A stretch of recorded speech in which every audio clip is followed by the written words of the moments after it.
இந்த நாளின் காலை வேளையிலே ஆண்டவர் நமக்கு தருகிற வார்த்தை லூக்கா 7வது அதிகாரம் 50வது வசனம்.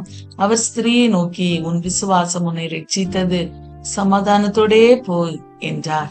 அன்பான தெய்வ பிள்ளைகளே, இந்த காலை வேளையிலே ஆண்டவர் அவருடைய சமூகத்திலே வந்து அவரை உற்சாகமாய் இவ்வளவு நேரமா ஜெபித்து அவரை ஆராதித்து அவரை துதித்து மகிமைப்படுத்தின அத்தனை பிள்ளைகளையும் பார்த்து ஆண்டவர் சொல்லுகிற வார்த்தை, உன் விசுவாசம் உன்னை ரட்சித்தது, சமாதானத்தோடே போ என்று சொல்லி அவர் இந்த காலை வேளையிலே சொல்லுகிறவராயிருக்கிறார்.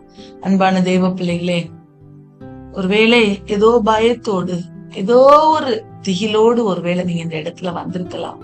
இந்த காலை வேளையில ஆண்டவர் சொல்கிறார், நீ அவரிடத்துல வைத்திருக்கிற அந்த விசுவாசம் அது பெரியது.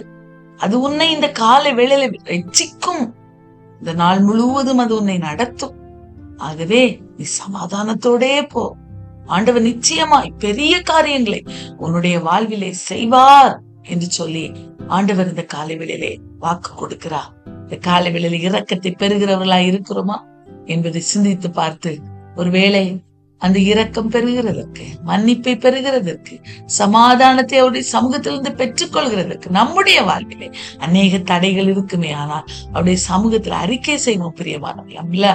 எந்த காரியத்தை ஆண்டவர் மாற்றி அமைக்கணும்னு விரும்புகிறார், முழுவதுமாய் அவருடைய சமூகத்துல சமர்ப்பணம் செய்தார். ஆண்டவர் நிச்சயமாய் பெரிய காரியங்களை செய்து நம்முடைய வாழ்விலே நம்மை வழி நடத்துவார்.